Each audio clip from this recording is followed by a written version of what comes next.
전 국민권익위원회 위원장, 지금은 백수, 부산에서 대레사 여고를 나온 찐 PK. 어째 인사를 어쨌든 PK 출신이라고 하셨잖아요.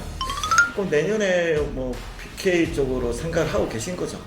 뭐 이렇게 훅 들어오신다고요? 원래 전현 위원장 지난 정권에서 임명됐으니까 쫓아내야 된다. 결국 그 돌격제장이 사실 이제 유병호 이제 사무처장이라고 봐야 되는데 그냥 포스만 봐도 좀 무서워요, 사실은.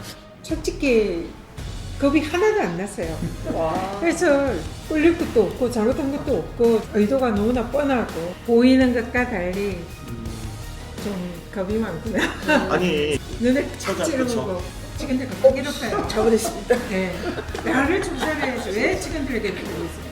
왜 나를 조사를 안 하고 왜 직원들만 계속 불러서 조사를 하냐? 그러면 그게 이제 어떻게 보면 노림수죠. 니 아직도 모르나? 부산, 경남, 휴대폰, 인터넷 치대 지원, 통신생활 아이가 1522-1784 바로 전해봐라. 통신의 모든 것 슬기로운 통신생활. 네, 안녕하세요. 센TV 부산 바꿔야 바뀐다. 김대규 PD입니다. 지금 보시고 계시지만 우리가 항상 이게 특집 얘기만 많이 해가지고 뭐 할 때마다 특집이래. 근데 오늘 진짜 특집입니다. 지금 벌써 며칠 전부터 아주 핫하죠. 지금까지 많이 언론에서는 다룬 얘기 말고 그 외에 정말 비하인드를 이 부산에서 이제 많은 얘기를 해주시기로 하셨습니다. 오늘 모셨습니다. 직접 우리 인사를 한번 하시죠. 네, 안녕하세요. 전 국민권익위원회 위원장, 지금은 백수 전현희입니다. 경남 통영에서 태어났고 또 부산에서 대레사 여고를 나온 찐 PK 출신입니다. 그래서 오늘 우리 고향의 많은 시청자분들 함께해서 굉장히 반갑고요. 그리고 오늘도 재밌게 좋은 시간 보내도록 하겠습니다. 잘 부탁드립니다.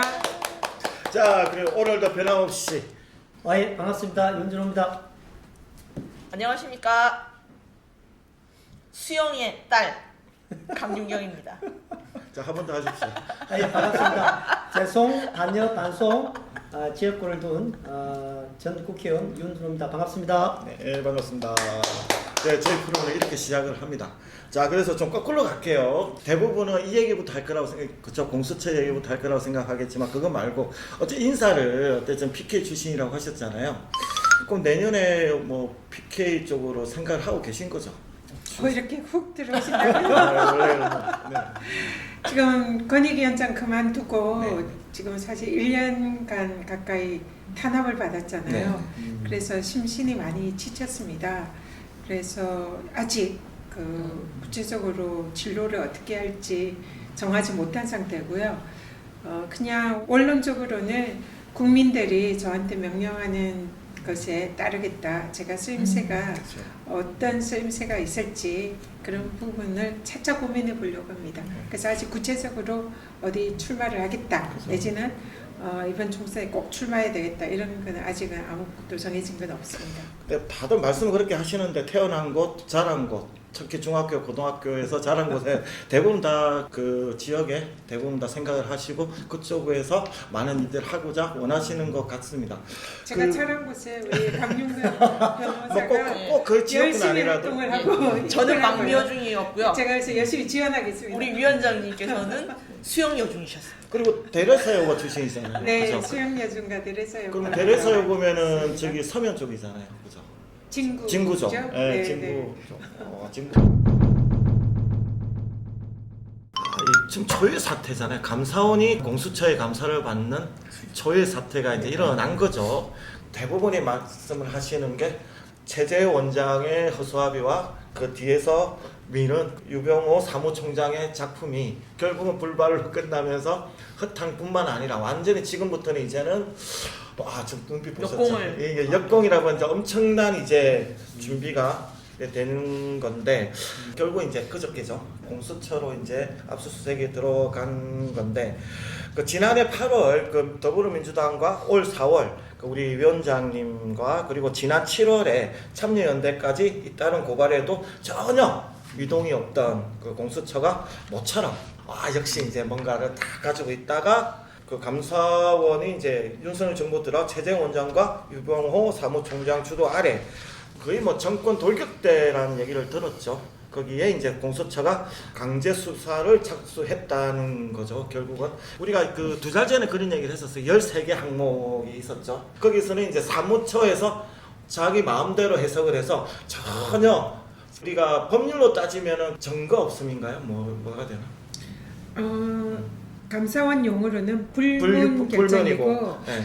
검찰 용어로는 무혐의, 무혐의, 법원으로는 그쵸. 네. 무죄 판결 그쵸. 이런 걸 받은 13개 다 그죠? 네. 그냥 무혐의 처리가 된 부분을 약간의 변질을 시켜서 호도로 했단 말이에요. 그런 것까지 다 해서 이제 결국은 이제 직권남용, 권리행사법 방해, 이해충돌 방지법 위반 등 뭐 여러 가지 그죠? 사안으로 공수처가 수사를 하고 있는데 이 부분에 대해서 이야기 좀 한번 해주시죠. 그냥 뭐 내용보다는 내용을 네, 알고 네, 계시니까 네. 심정이라든지 이런 네. 부분들을. 사실 감사원 하면 대한민국의 공직 뭐 사장이나 뭐 회계 감찰 이런 걸로 헌법기관으로 제일 중요한 기관이잖아요. 그래서 이제 정치적 중립성, 독립성을 지켜라.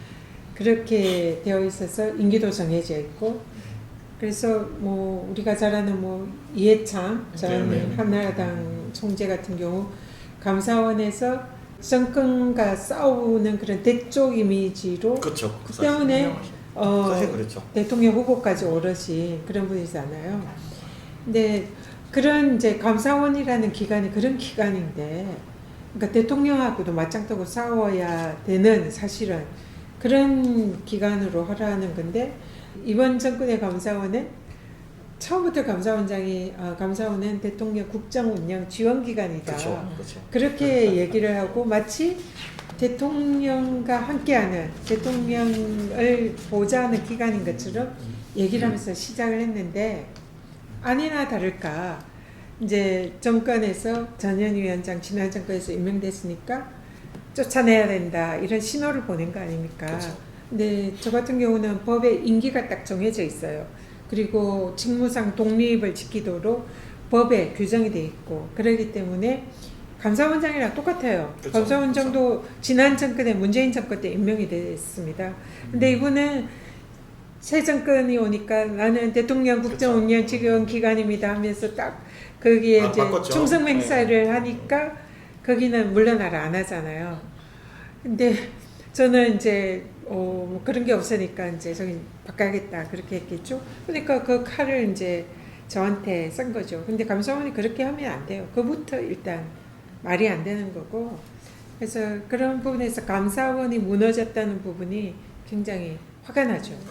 이번 네. 그 국정감사에서도 보면 감사원장의 하는 얘기라든지 유병호 사무처장이 하는 얘기 보면 너무 당당하게 뭐 감사원은 뭐 약간 무슨 국무기관 아니냐 뭐 약간 국무기관처럼 그죠? 그러니까 행정부의 행정부의 하나의 어떤 기관처럼 이렇게 착각을 하면서, 그러니까 그게 이제 바로 국기문란이죠. 그렇죠. 헌정질서 문란이고, 우리 헌법상의 감사원은 독립된 기관으로 헌법기관으로 해놨잖아요. 그러니까 그런 거 하지 말라고 그러니까요. 헌법에 규정이 되는데, 그런 걸 다 무시하면서 대통령에게 우리는 뭐 뭔가 국정을 지원하는 기관이다 이러는 거는 그거는 진짜 있을 수 있는 헌법 질서를 무너뜨리는 그런 일입니다. 결국 그 돌격제장이 사실 이제 유병호 이제 사무처장이라고 봐야 되는데, 저는 좀 궁금한 게 그냥 포스만 봐도 좀 무서워요 사실은. 그냥 뭔가 잘못 아니, 안 건드리면 무서우실 것 아니 뭐 같은데. 잘못 건드리면 큰일 날 것 같아요. 막 그런데 그게 네. 매일 이런 거 헬스 이런 하고 거랑 그죠. 뭐 그런 걸 엄청나게 많이 한다고 하고 말투도 그렇잖아요. 그래서 이게 좀 운동을 많이 한 그런 느낌이 있어요. 머리도 짧고 맞아. 머리는 예, 그래서 약간은 외적으로는 그렇게 보이는데 저는 사실 속으로 그렇게 생각했습니다. 오히려 센 사람이 약하죠. 그렇죠. 저한테 이제 뭐 엄청나게 그 사실상 검찰의 특수부에 해당되는 특별조사국 그 조사관들을 권익위에 한 15명 가까이 바로 투입을 해가지고 권익위에 와서 상주하면서 조사를 했거든요. 한 2달 가까이. 그렇죠. 네, 그러니까 완전히 우리 공무원들은 감사원 하면 제일 무서워하거든요. 그러니까 공포 분위기가 이제 쫙 깔리는 거죠. 그리고 다들 이제 벌벌벌 떠는데 저는 사실은 솔직히 겁이 하나도 안 났어요. 와. 그래서 뭐 저희가 뭐 꿀릴 것도 없고 잘못한 것도 없고 저 의도가 너무나 뻔하고 근데 우리 직원들을 괴롭히니까 화가 나잖아요. 그렇죠. 그래서 근데 제가 직접 본 적은 없으니까 근데 어느 날 우연히 이제 을지 연습이라고 총리가 주재해서 장차관들이 모여서 훈련하는 게 있어요. 그 을지 훈련 연습에 갔는데 그게 온 거예요. 그래서 멀리 근데 위반복도 못 받으셨잖아요. 지금. 멀리 앉아 있는 거 보고 제가 화가 나가지고 저도 멀리 있다가 아 저기 있더라고요. 그래서 그게 딱 가가지고 앉아 있더라고요. 그래서 제가 딱 가가지고 전현입니다. 앉아 있다가 그래 그때 두 손을 했습니까? 아니요 앉아 있다가 주춤주춤 일어나는 아, 거예요. 자기가. 이제 제가 그래가지고 제가 딱 째려보고 앞차려. 그리고는 그러다가 제가 실수를 해가지고 명패를 떨어뜨렸어요. 일부러 그런 건 아니고. 실수로. 설마 제가 일부러 그랬겠죠. 명패가 떨어졌어. 땅에 뚝. 그래서 제가 딱 쥐어주고 딱 올려놓고 이제 뭐 유병호 뭐 이렇게 쓰여있죠. 그리고 우리 직원들 좀 그만 괴롭혀라. 직원들 지금 왜 나를 지금 타겟으로 검사를 왔으면 나를 조사를 해야지. 왜 우리 직원들만 괴롭히고 나는 왜 조사 안 하냐. 그래서 직원들 그만 괴롭히고 나를 조사를 해라. 내가 얼마든지 조사 받을게. 그렇게 얘기를 했더니 말을 못하는 거예요. 한마디도 못. 그러니까 내가 보면서 이분이 보이는 것과 달리 그러니까 그래요. 좀 겁이 많구나. 아니 사실 그런 걸 좀 느꼈습니다. 눈을 탁 처자, 찌르고 그쵸. 딱 했거든. 우리 직원들 그만 괴롭혀요. 잘못했습니다. 네. 아니 그러실 거 나를 조사를 해야지 왜 직원들을 괴롭히고 있어요. 아니 틀린 말씀 하나도 없어요. 아니 어쨌든 제일 누구보다도 제일 많이 대했을 거 아니에요. 유병호 차장은 그렇지. 그죠? 많이 이야기도 많이 하고 저는- 사적인 얘기도 좀 하셨을 거 저는 같아요. 유병호는 모릅니다. 그때 아, 한번 아. 처음이자 마지막이고 아. 그 다음에는 이제 제가 계속 공격을 했죠. 유병호는 방어를 감사원 하는 수사관 거고. 특별조사국 수사관들 동원해서 저를 괴롭히고 언론에 흘리고 허위사실 흘리고 명예훼손 계속하고 저는 이제 정식으로 대응을 했죠. 감사를 할 때 나오는 법률적인 문제, 불법성, 절차 위반 뭐 이런 것들 하나하나 꼼꼼히 이제 그걸 가지고 공격을 했죠. 제가 왜 어떤 생각이 들었냐면 12명의 이제 거기 조사관이 이렇게 상주를 했다 그랬잖아요. 네. 옛날에 보면 우리가 사채시장에 가면 명동 사채시장에서 돈 못 돌려받으면 쫙 몇 명 보내가지고 뭐 아무것도 안 하는 것처럼 하면서 그러면 아무 일도 못 하잖아요. 겁먹어가지고 뭐 이렇게 이런 것처럼 분위기가 완전히 분위기가 업무가 마비가 될 거 아니에요. 몇 달 그것도 동안 마비가 한두 명이 아니고 12명이면 네. 사실은 또 걱정 옷 입고 막 이게 분위기가 딱 보여. 근데 또 두 달이잖아요. 공무원들은 완전 공포 그렇죠. 분위기. 근데 한 달 지나면 서로 친해지지 않나요? 아니 유병호 총장은 여기 안 오고 아니 그냥 그분들하고 12명 그분들. 아 직원들끼리나 친해졌을 수도 있어요. 근데 저는 뭐 직접 보지를 그렇죠. 못했습니다. 네. 왜냐면 제가 왜 이 생각을 했냐면 그들도 사람이고 그들도 인지하는 게 있으면 또 이제 같이 이야기를 하다 보면 나는 그럴 것 같아. 왜 군인들 그런 거 있잖아요. 옛날에 왜 의무 경찰들 보면 전투 경찰들 어쩔 수 없이 이렇게 막잖아요. 어쩔 수 없이 가서 막아야 되는 입장. 그래도 이제 서로 이야기를 하다 보면 이야기를 하죠. 전 위원장님이 저희도 뭐 사실은 뭐 이렇게 되는 게 아닌 건 알죠 하면서 좀 뭔가가 분위기가 타협안이 그러니까 들어오죠. 뭐 그들만 기척만에 좀 분위기가 좀 있지 않았을까 뭐 그런 생각은 좀 들긴 하는데 그래도 12명이 이건 억압이죠 사실은. 네, 그죠? 위에서 거기 지시가 있으니까 감사원 조사관들도 그렇게 하지는 못하고 그냥 지시대로 움직이는 거고 저를 조사를 안 했잖아요. 그러니까 그쵸, 제가 그러니까. 조사관들을 접할 기회가 없었어요. 그래서 직원들을 통해서 그 조사관들이 나를 좀 조사를 하라고 하는데 위에서 이제 뭐 조사하지 말라 그런 지시가 있었는지 모르지만 조사를 안 하잖아요. 그래서 저도 굉장히 답답했습니다. 왜 나를 조사를 안 하고 왜 직원들만 계속 불러서 조사를 하냐. 그러면 그게 이제 어떻게 보면 노림수죠. 그렇지. 압박을 해서 그렇지. 이제 제가 부담감으로 사퇴를 하도록 직원들을 그렇죠. 계속 그리고 직원들이 그러면 저한테 불만이 생길 수 있지 않습니까? 저 사람만 그럴 수 나와주면 있겠다. 우리는 괜찮을 텐데 괜히 안 나와서 우리가 고생한다. 이런 걸 노린 것 같습니다. 우리 의원님하고 또 특별한 사이시라면서요? 예. 안 그래도 좀 전에 저희 이제 지역구에서 이제 간담회를 당원들하고 해왔는데 굉장히 많이 좋아합니다. 또 특히 이제 뭐 개인 인연이 제가 국회의원 생활하면서 또 모금적으로 또 선배 의원으로서 또 많이 배운 것도 있고 또 저한테 또 각별하게 국회 길을 볼 때 여기 길 가라 저 길 가라 이 길 가면은 많이 배울 수 있는 길이고 이 길 가면은 굉장히 난처해질 수 있으니까 공적인 일을 해라 이런 뭐 많은 조언들 격려를 많이 받았기 때문에 특별히 제가 존경하는 분이죠. 그것도 요즘 더 고맙게 생각을 합니다.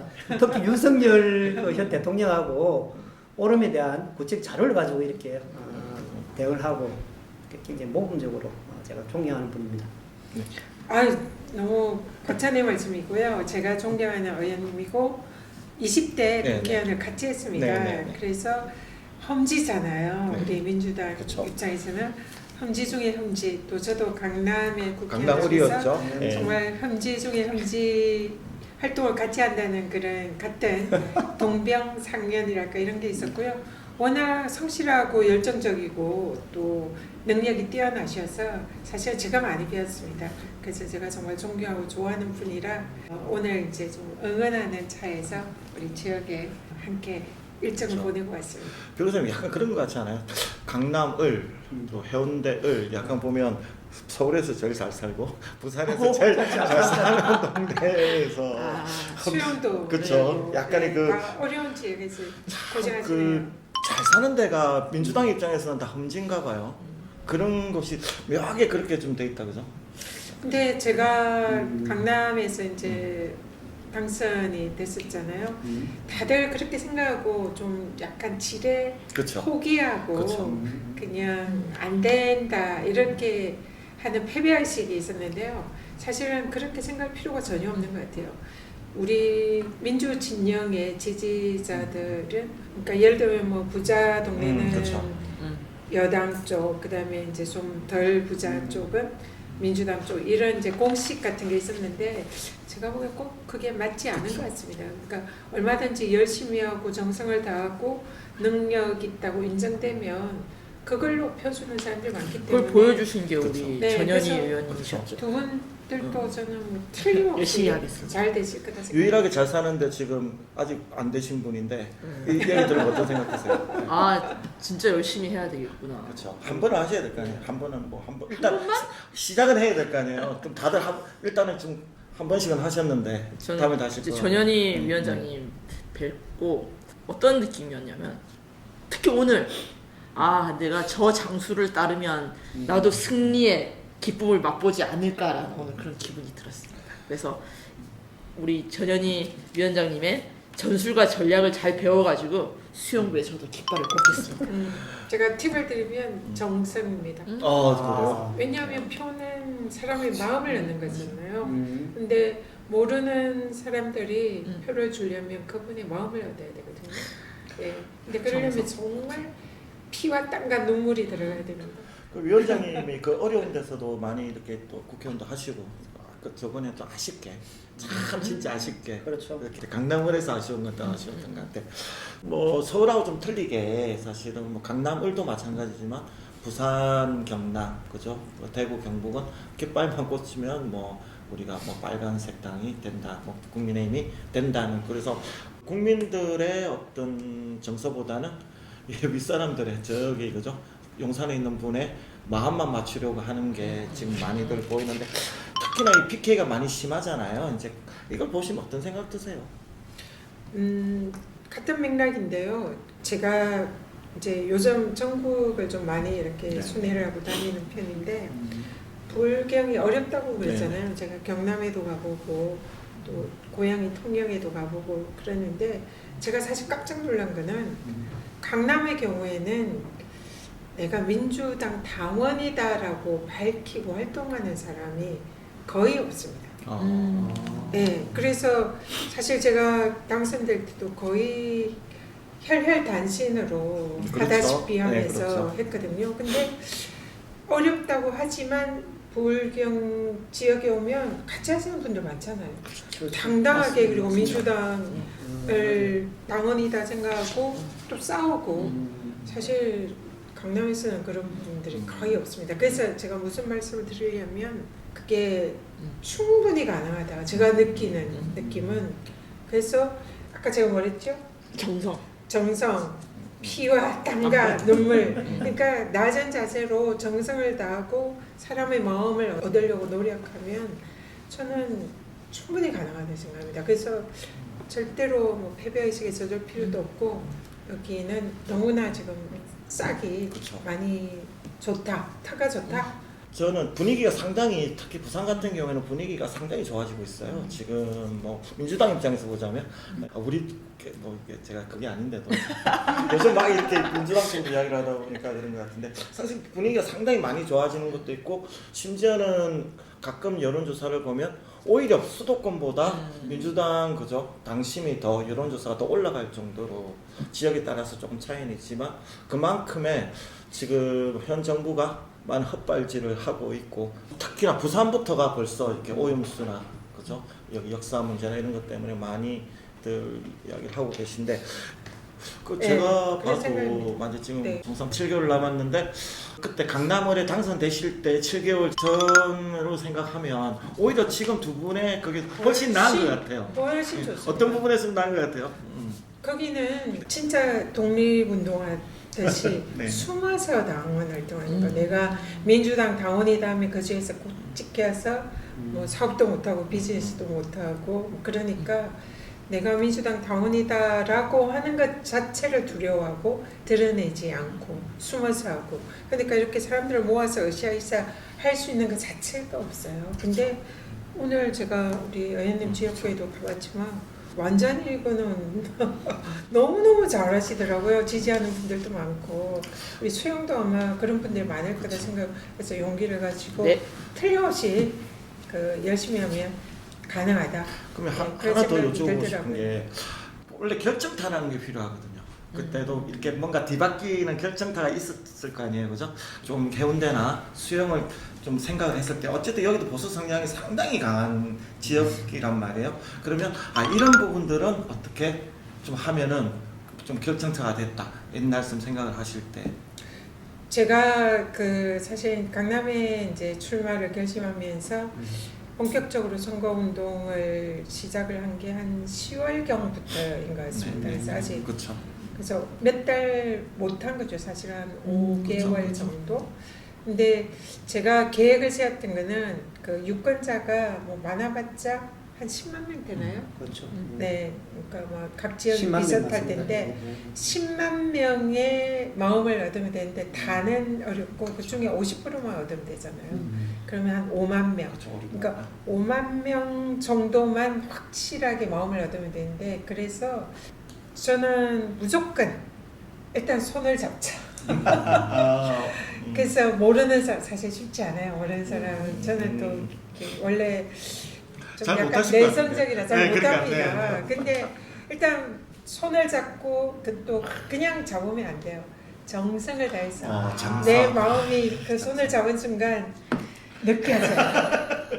가고 알죠? 아시죠? 그런 텔레파시 간절한 나 당신 존경하고 정말 사랑합니다. 표를 드리고 싶어요. 그런 마음이 들게 정말 왜냐하면 이 손잡는 게 투표까지 딱 한 번이잖아요. 맞아. 네. 몇 번을 뵐 수 있겠어요. 네, 맞아. 그렇기 때문에 그 절절한 마음을 전달하기 위해서 지금도 느껴졌어. 그러니까 네, 좀 들으시면서 그게 손 한번 부서입니다. 잡아보고 싶어. 어떤 생각 드셨어요? 진짜 어떤 생각 드셨어요? 당연한 이분을 건데 아주 당연한 건데. 이분을 믿고 싶다. 그러니까 이제 신뢰가 딱 가는데 손을 딱 잡는 순간. 그래서 요즘도 이 사람에게 전화 표를 맡기고 오거나 싶다. 뭐 문자 같은 거 보내는 분이 그때 이제 저랑 악수를 길거리에서 만나서 한번 했는데 그리고는 찍었다. 그러니까 악수를 그냥 악수가 아니라 마음을 담은 악수를 하면 그분은 찍을 확률이 한 60-70%는 된다. 사실 그쪽으로 따지면 우리 그 의원님이 그쪽으로는 어디서 아이, 지시는 너무 분이 아닌데 엄청나시죠. 어떤 생각이 제가 드셨어요? 대단하십니다. 아니, 그 네.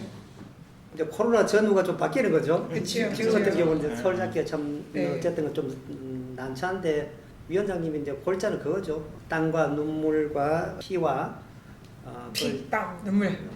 헌신한 정성.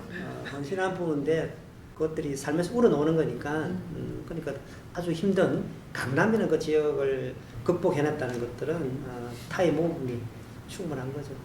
제가 왜 계속 이거를 좀 여쭤봤냐면 좀 답답합니다. 이게 특히 이 정권 들어오면서 원래 뭐 TK, PK가 그냥 뭐 깃발만 꽂으면 된다는 게 워낙 강하긴 했지만 이렇게까지 강하지는 않았어요. 정말 진짜 줄만 서면 왜냐면 사람을 이게 공포 정치를 하잖아요. 근데 그게 민주당이나 그 야당에 대한 공포 정치를 하는 게 아니라 자기 안에 식구들한테도 공포 정치를 해요. 그러니까 나한테 말 들으면 해줄 거고 말 안 들으면 뭐든지 다 쳐낸다. 와, 엄청난 공포 정치를 하다 보니까 뭐 지역민들은 어떤 거기는 관심을 안 가지는 거예요. 그냥 오로지 내가 어떻게 하면 용산에 잘 보이지? 이거 내가 이 한마디 하면 용산에서 알아줄까? 이 생각밖에 안 하는 것 같아요. 그런 거 좀 느끼시죠? 지금 전반적으로 지금 대한민국 사회가 네. 약간 공포에 질려 있는, 두려워하고 있는, 그리고 그 때문에 자기 검열하고 있는 그런 분위기. 저도 뭐 그걸 엄청나게 지금도 느끼고 있으니까요. 뭐 이 정권은 검찰 독재 정권이다, 뭐 이런 식으로도 표현을 많이 하잖아요. 검찰뿐만 아니라 공직 사회는 뭐 감사원이라든지 그렇죠. 어쨌든 권력 기관을 통해서 억압 통치를 하는, 사실 뭐 군부 독재 시절하고도 비교될 정도로 그런 전반적인 사회적 분위기가 있어서 그런 게, 근데 우리 대한민국 사회가 이제는 굉장히 민주주의도 성숙이 됐고 선진국이잖아요. 그래서 거기에 국민들이 뭔가 짓눌려 있는 것처럼 보이더라도 지금 뭐 여론조사라든지 이런 걸 보면은 국민들은 그걸 이미 알고 있다.